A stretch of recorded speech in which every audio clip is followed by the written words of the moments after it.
This edition of the Ridley Report is brought to you by the Next 1000 Pledge at pledgebank.com/next1000.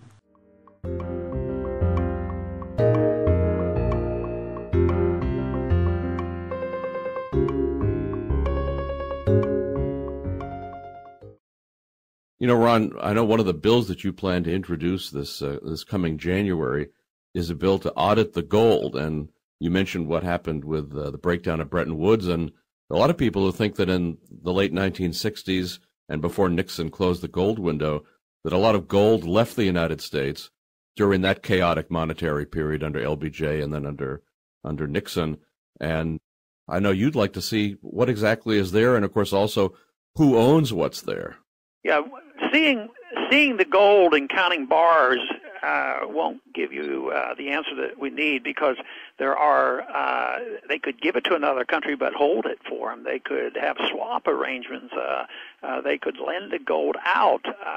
So it's a lot more than that. I mean, to fully audit it, I think you have to know what the Fed has done, all their agreements. You have to know what our Treasury has done, especially the Exchange Stabilization Fund, which has legal authority to deal in gold. That was set up, in the 1930s after Roosevelt stole the gold from the American people, and they were told they could trade in gold and try to set prices and that kind of thing.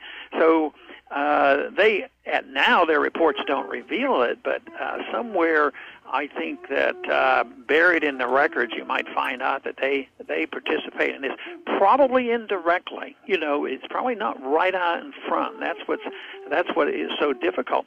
Even what the Fed does, you could have the Fed turn over all the books and say, well, we loan so-and-so some money, because they can make loans to other countries and other central banks.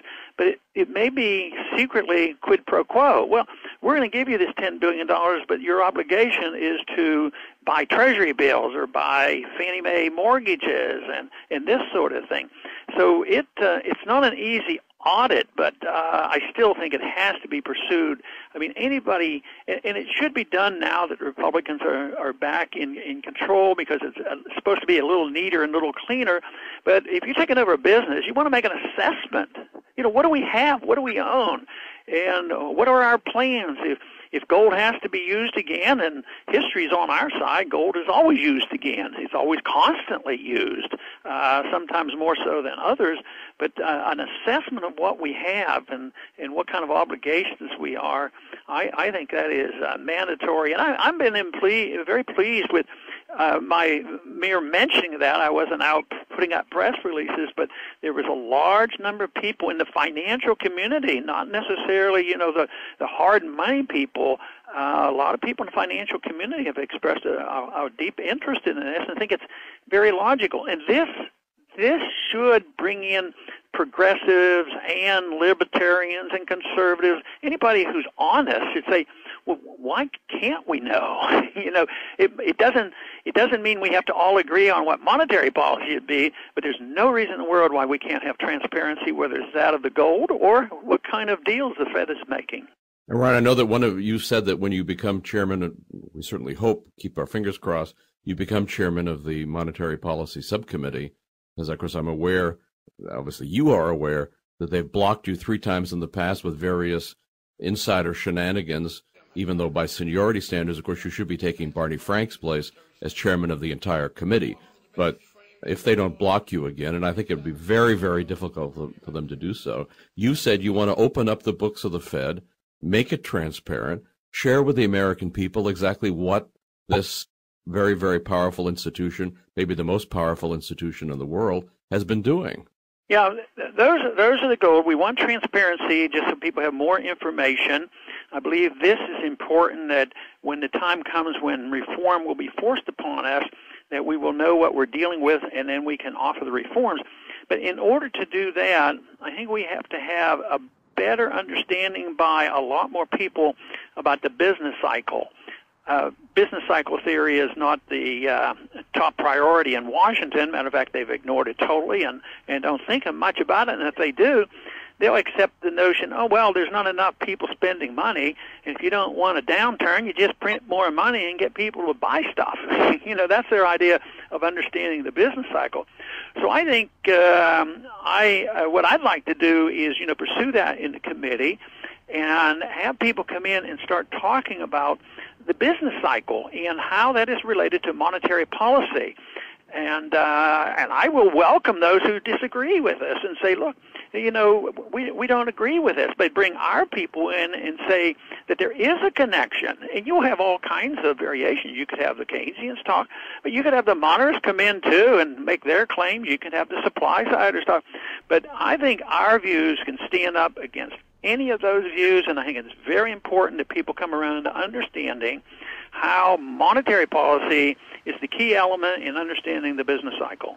Ron, I saw a prediction this morning that to quote-unquote clean up the Freddie and Fannie mess will cost $686 billion. In other words, they're saying almost 7/10 of $1 trillion. And, of course, who can believe them, right? And who knows what they mean by clean up. But is this something that will be coming up in this next year or two, that huge dark hole Fannie and Freddie mess?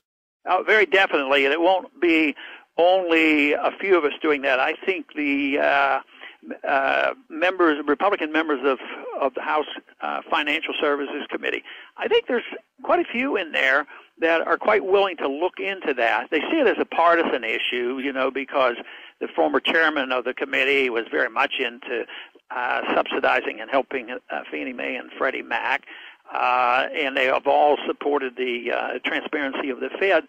So I think they will be looking into it, and I think they're going to have a hard time literally appropriating that money. I think, when push comes to shove, of course, the Fed is always there.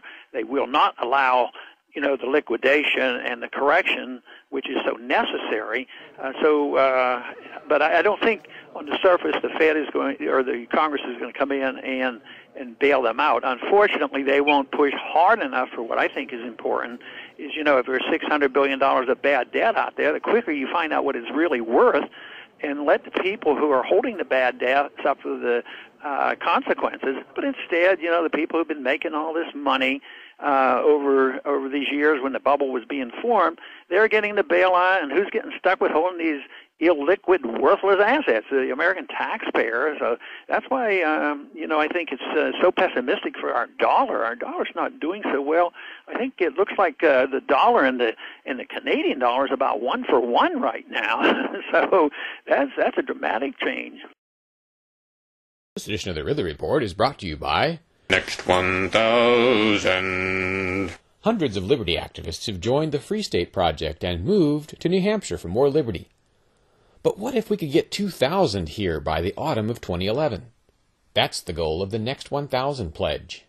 Drop by pledgebank.com/next1000 and sign up today. Next 1000. Gratuitas public domain parties.